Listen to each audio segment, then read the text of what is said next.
E aí, pessoal, tudo bem com vocês? Eu espero que sim. Nesse vídeo eu vou te dizer por que a engenharia não vai te deixar rico e muito menos garantir que você tenha um bom emprego. E vou contar como eu fui enganado, talvez por várias pessoas, pelo sistema, né, por uma crença popular de que fazer uma faculdade de engenharia iria garantir que eu tivesse um bom emprego e me prometer até mesmo que eu seria rico. E eu vou te dizer o que eu gostaria que tivessem me contado quando eu tinha 18 ou até 16, 15 anos de idade. Na verdade, eu acho que isso aqui, desde que você é pequeno, né, deveria ser ensinado. Então vamos lá. Então eu vou contar aqui para vocês o salário da engenharia, né? Qual que é o salário que o engenheiro ganha. Vamos ver se você acha que isso é muito ou pouco. Vou falar um pouquinho sobre o tabu que é falar sobre dinheiro no Brasil, de maneira geral, né? As pessoas não falam sobre o salário. Eu acho que isso é um problema, que as pessoas acabam entrando em determinadas profissões sem saber como essa questão financeira funciona. Assim, pelo menos eu percebo isso entre algumas pessoas, né? Agora, aquelas pessoas que vêm de famílias mais ricas, eles é o contrário, justamente. Eles já sabem direitinho onde eles têm que ir para ganhar dinheiro. E apesar disso, eu vou dizer para vocês um caminho que pode dar certo, né? Vou dizer para vocês opções que vocês têm que seguir. Garantia ninguém tem, mas baseado na minha experiência, né, vou fazer 32 anos de idade, eu vou dizer o que eu aprendi tanto pela minha experiência de vida, quanto conversando com outras pessoas e com os meus colegas também que são engenheiros, porque sim, eu tenho colegas que são engenheiros e que estão bem, tá? Estão financeiramente numa boa situação. Então vamos lá, pessoal. Vamos falar de salário primeiro, né? Todo mundo quer saber a questão do dinheiro. Existe uma coisa chamada CREA, que é o Conselho Regional de Engenharia e Agronomia. E o CREA, ele determina um piso salarial do engenheiro, não só do engenheiro, como várias profissões. Eu acredito que também para arquitetura, para técnicos. Só que isso aqui é um verdadeiro conto do vigário. Aliás, tem uma forma de você garantir o salário do CREA, que eu vou contar mais para frente do vídeo, tá? E esse salário do CREA, para engenheiro ou júnior, é 8 salários mínimos e meio, né? E isso é bom, né? Vou fazer a conta aqui com vocês. Como bom engenheiro, eu não sei fazer conta, eu faço tudo na calculadora.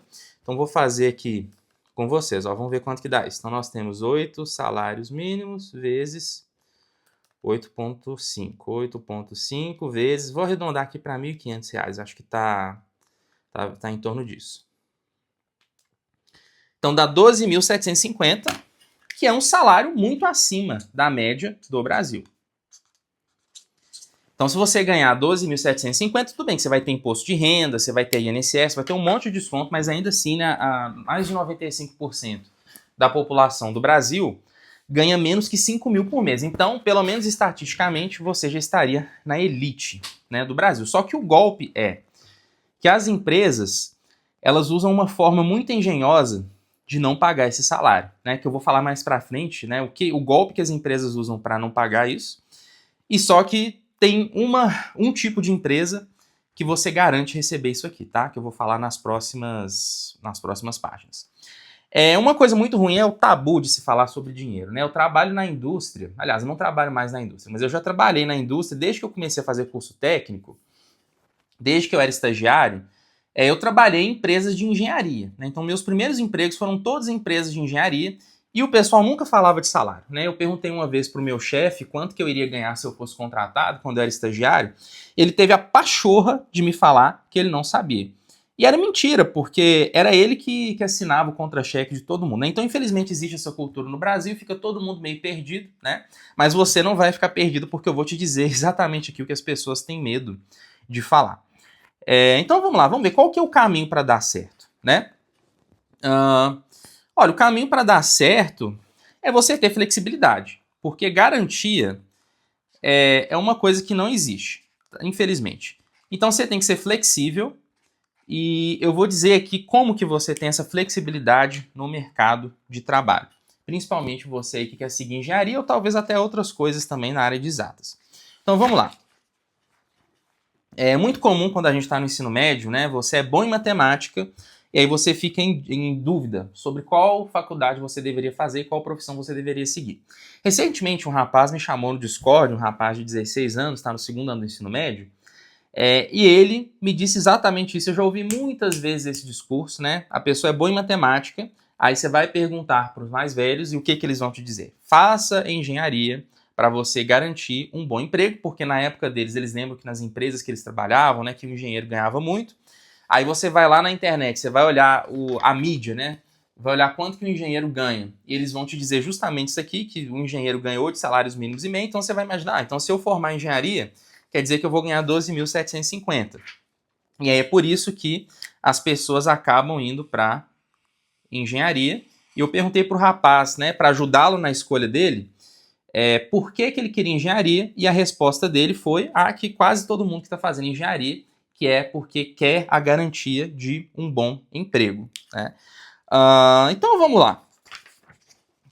Então a primeira coisa, pessoal, você tem dois caminhos assim no Brasil, tá? Vou falar aqui um pouco no Brasil e depois eu vou falar um pouco do exterior e vou falar sobre empreendedorismo, que foi o caminho que eu segui. Beleza?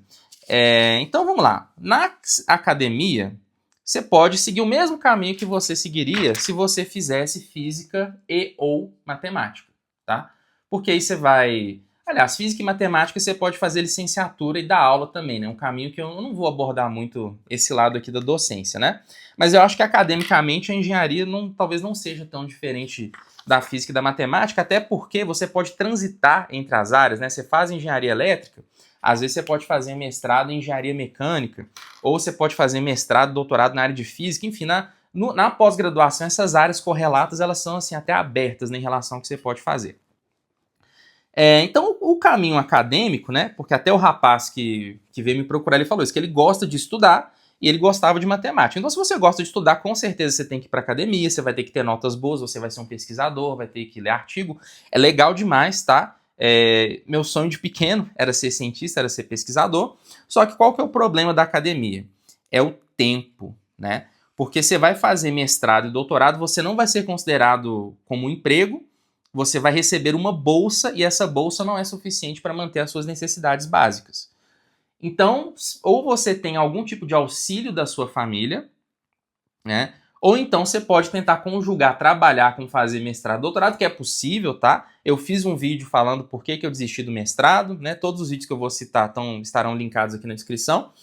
E aí é você que vai ter que ver, vai depender muito, né, de aonde você faz o mestrado, doutorado, se o seu orientador é ou não é flexível, e se você vai ou não vai conseguir trabalhar. A maioria das pessoas que tenta conciliar isso acaba passando por algum tipo de problema de saúde mental. Vou falar, assiste o meu vídeo lá sobre o mestrado, né, que vocês vão ver eu falando um pouco sobre a minha experiência.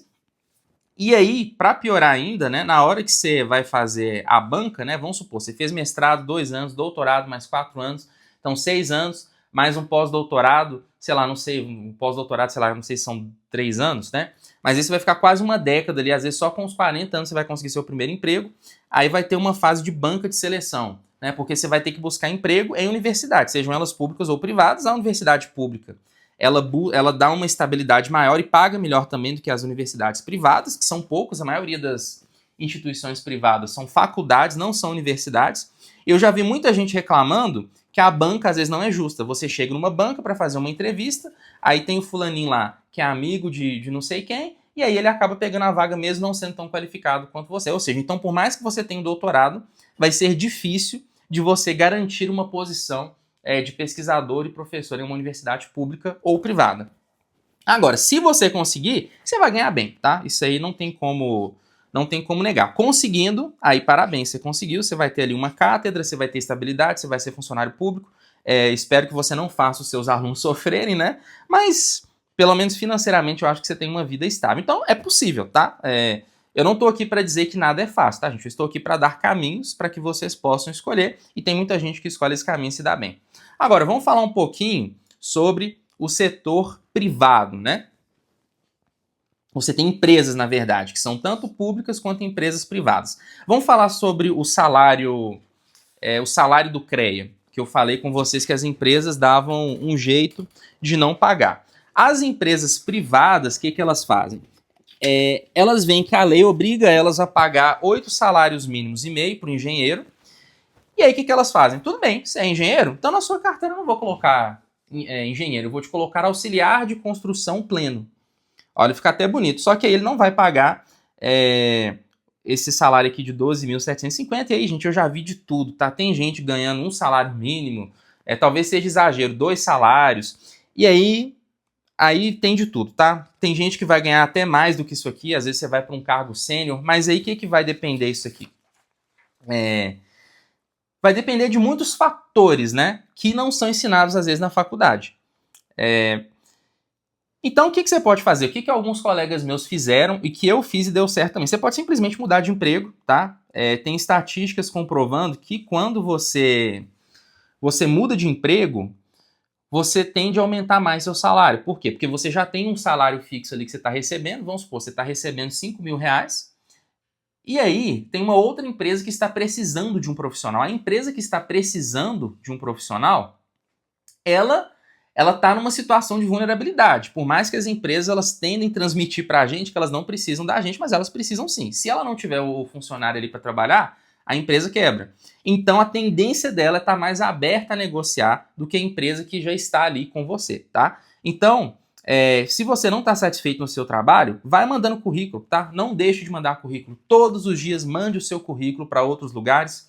E aí você vai achar, eventualmente, assim, eu espero que você encontre, né, algum lugar que pelo menos esteja disposto a negociar.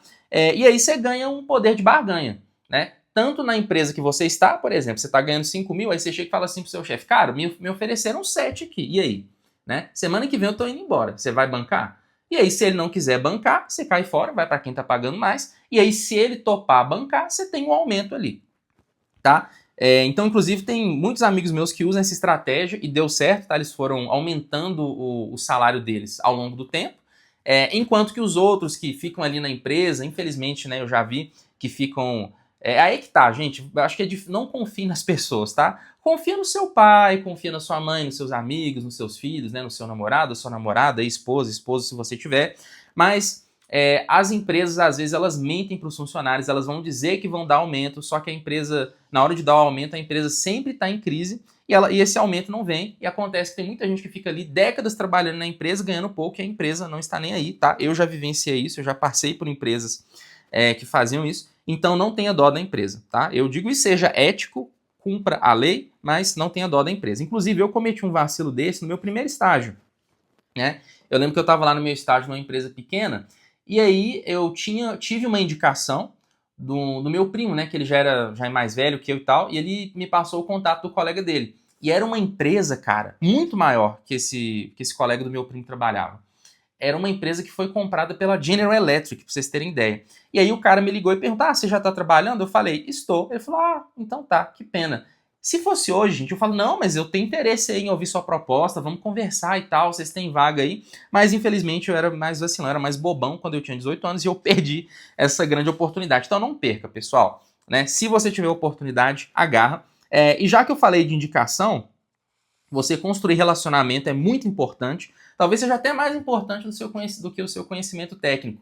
Quantas vezes eu já vi profissionais com pouca qualificação? No meu primeiro emprego vi isso, né? Eu estava ali como estagiário e tinha outros estagiários pleiteando uma vaga de técnico e eles colocaram um cara lá que ele era, não sei como, o cara caiu lá de paraquedas, o cara não trabalhava bem, ele era um péssimo profissional, mas ainda assim eles deram para ele a vaga que para nós eles não queriam dar, né? Eles colocavam um monte de barreira, falavam que a gente tinha que estar formado e esse cara... ele conseguiu ser contratado direto ali, ganhando mais que todo mundo, tá? Então, eu não gosto muito dessa parte, tá? Eu confesso, mas você tem que se relacionar bem, você tem que ter uma boa rede de contatos, isso é muito importante. Aí eu vou falar aqui também de abrir o leque, né? Então, às vezes, você não vai trabalhar especificamente com engenharia, né? Eu fiz engenharia elétrica, eu gostaria muito de trabalhar com eletrônica, por exemplo. Você tem isso aqui que é um carregador de um celular, tem muita eletrônica interessante aqui, eletrônica de potência, eu gostaria de trabalhar com isso, mas às vezes não terá vaga para você trabalhar inventando coisas, ou então fazendo uma coisa que você imaginou, que é relacionado com o que você fez na faculdade. Então você trabalhar em banco é uma boa, né? Porque banco tem dinheiro, se o banco tem muito dinheiro, então um pouquinho ali que eles vão pagar para os funcionários vai ser maior. É um exemplo que eu estou citando, tá, pessoal? Eu fiz um podcast no canal Matemático com o Edson, fiz vários na verdade, né? Com o Corte PhD, eu fiz com o Caio Bianchi, eu fiz com o Clóvis Matemático como hobby. E o Nicolas, ele falou que o cara do ITA ganhava 25 mil e deu uma polêmica esse negócio aí, né? Só que pesquisando, gente, isso não é tão impossível não, porque se você trabalhar em banco ou no mercado financeiro, você pode ganhar bônus, né? Então pensa nisso, tá? Corra atrás desses bônus aí, veja como é que funciona. É muito importante que você estude uma instituição renomada. Eu não acabei não falando isso, né? Vou acrescentar isso aqui. Mas estude uma boa faculdade, tá, gente? Porque a faculdade que as pessoas apelidam de Unisquina, né? Que é chamada de, ou seja, faculdades particulares, que não tem barreira de entrada, elas são as piores, assim. Elas é que vai acontecer mais da pessoa ficar presa ali no emprego e às vezes nem vai conseguir outra vaga. Eu estudei, tive a oportunidade de estudar na PUC, felizmente. Até hoje estou aí pagando essa dívida, mas a PUC de Minas, ela tem uma colocação muito boa, acho que ela é considerada a melhor universidade privada aqui da região, e já esteve até em posições de destaque no país inteiro. E aí você tem muita universidade pública, você tem faculdade militar, como IME, ITA, USP, Universidade Federal, então escolha muito bem a universidade onde você vai estudar, tá? Eu acho que é até talvez melhor se você demorar um pouco mais a se formar, ou seja, se você tem uma vaga numa universidade que não está bem colocada, né, no ranking nacional, digamos assim, talvez seja melhor você estudar mais um ano para o vestibular para uma faculdade que é mais concorrida. Porque se a faculdade é concorrida, você tem barreira de entrada. Se tem barreira de entrada, quer dizer que pouca gente entra. Se pouca gente entra, então quer dizer que eles vão enxergar, já tem uma seleção ali feita para a empresa, e se é mais fácil para a empresa, eles vão controlar, eles vão contratar ali. Então tem aqui os podcasts que eu gravei, tá, pessoal? Assista aqui, tá aqui no canal essa playlist. Tem cortes também que eu estou soltando toda terça-feira. Em todos esses podcasts aqui, eu falei um pouco sobre o mercado de trabalho, né? Tem esse aqui que eu gravei com o Leandro, que estudou comigo nos Estados Unidos, ele é da área de TI, ele falou um pouquinho sobre o mercado de TI. O Nicolas falou um pouquinho sobre a questão do cara ganhando 25 mil, né? O Caio fala sobre a carreira na FAB um pouquinho, o Clóvis fala sobre a carreira dele como estatístico, né? Trabalhando em empresas da área de TI, com inteligência artificial. Então, abra o leque, tá, gente? Eu acho que o mercado privado eu dei aqui tudo que eu consegui imaginar. Você tem, obviamente, a possibilidade de seguir uma carreira pública. E a carreira pública, você vai fazer um concurso. E aí que tá o pulo do gato. A carreira pública, né, ela é a única que geralmente contrata o engenheiro com esse salário aqui de 8 salários mínimos e meio. Então, se você fizer um concurso de engenharia na Petrobras, você vai ganhar isso aqui. Ponto. No mínimo, tá? E fora os outros benefícios. Então, é uma boa. A desvantagem é que é muito concorrido, né? Se é um salário grande desse, um salário alto, garantido, vai gente do Brasil inteiro fazer esse concurso. Mas nada que é bom é fácil, tá, gente? As coisas boas da vida são difíceis. Você vai tirar uma dificuldade e aparece outra. Então, não tenha medo do difícil, tá? Você tem alguns problemas que você pode apresentar ali na carreira pública, por exemplo. Eu já ouvi casos de pessoas que trabalhavam em empresa estatal e não tinha nada para elas fazerem, então elas tinham que ficar ali à toa inventando alguma coisa para fazer. Essas pessoas às vezes até adoeciam mentalmente. Você vai ter muita questão de indicações políticas, então você não vai ser demitido, mas às vezes vai ser colocado uma pessoa ali com um cargo político do seu lado e vai mandar em você. Enfim, aí você vai ter que ver o que você aceita passar. Falei da carreira militar, gente. Carreira militar é algo muito interessante para quem tem perfil, para quem quer, né? O Caio falou um pouquinho sobre isso no podcast que a gente gravou. Então, só para estudar no ITA, se você for militar, você tem a opção de ganhar 7 pau por mês. Você pensa, o que é ganhar 7 pau por mês só para estudar, tá? E é lógico que depois você tem que fazer um compromisso com a Força Aérea Brasileira, senão você vai pagar uma multa. Aí, enfim, aí você vê como que é trabalhar na FAB, né? Você pode ir lá no canal do Caio, né? Não sei se ele fala sobre isso lá, mas trabalhar na aeronáutica é uma boa, né? Passar no ITA e no IME, é lógico que isso não é fácil, né? Mas, gente, eu já acabei de falar que as coisas boas da vida são difíceis. Então, eu acho que eu falei um pouco aqui sobre a divisão da academia, do meio acadêmico, para você trabalhar numa empresa. E agora vamos falar do caminho de ir para o exterior. Cara, no exterior já é um outro jogo totalmente diferente. Porque, por exemplo, esse tablet que eu tenho aqui nas minhas mãos foi produzido pela Samsung. Você tem empresas como a HP, né? Nos Estados Unidos você tem o Vale do Silício. Eu falei aqui, vou falar de novo sobre esse livro aqui, né? A Guerra dos Chips. Gente, falando de engenharia elétrica, eletrônica, rola muito dinheiro, muita grana nessas empresas que, infelizmente, estão no exterior, tá? No Brasil tem algumas também, tá? Só que são muito poucas, as vagas vão ser muito concorridas, às vezes você... É mais difícil. Existe a Embraer, existe a WEG, existe, mas essas empresas são a minoria. Infelizmente, no exterior você vai ter uma abundância maior de vagas nessa área. Por exemplo, quando eu estudava nos Estados Unidos, um estágio de engenharia pagava $4.000 por mês. Né? $4.000. Pensa bem, o que você ganhar $4.000 em um estágio? E tem uma amiga minha, eu conversei com ela uns anos atrás, ela era engenheira, trabalhava lá nos Estados Unidos, e ela, no primeiro cargo assim que ela tinha, ela já ganhava $8.000 por mês, tá? Gente, isso é muito mais. Tem gente que fica milionário, às vezes você desenvolve uma patente ali em conjunto com a empresa, você trabalha numa startup, essas startups do Vale do Silício, você pode ser pago em ações, né? Então tem o caso famoso de uma mulher, eu acho que ela era massagista da Apple, aí como a empresa era uma startup e estava iniciando, né? Eles pagavam os funcionários em ações, então o que é o resultado disso aí? Às vezes o faxineiro que trabalhava lá, o cara tá milionário hoje porque ele pegou ações dessas empresas aí, tá? Aí é você avaliar se você quer ir para o exterior, saiba que lá vai ser muito concorrido, tá? Você vai concorrer com o chinês, com o indiano, com o japonês, porque o mundo inteiro quer ir para essas empresas também. Então, mais uma vez, você vai enfrentar o problema da concorrência, né? Vai ter que estudar muito, vai ter que tirar notas muito altas e você vai ter que aprender um lado inovador e criativo da engenharia que só as universidades, talvez a Ivy Leagues, vão te oferecer, tá? Você pode ir para o exterior através de universidades brasileiras, né? Tem muita gente aí que consegue bolsa pela CAPES e vai para o exterior. Se você estudar numa universidade federal, você vai ter muito mais acesso a isso. Então é você avaliar aí as opções que você tem, fechou? E você tem a opção também, que é a opção que eu escolhi, que é a opção de empreender, né? Você pode empreender, e aí, gente, aí é qualquer coisa que você quiser. A engenharia vai te ajudar ali, talvez, com um raciocínio lógico, uma habilidade de enxergar problemas de maneira abstrata. E aí você vai ter que desenvolver outras habilidades também que não tem a ver com o seu curso, mas foi o campo que eu escolhi, que eu gosto muito, né?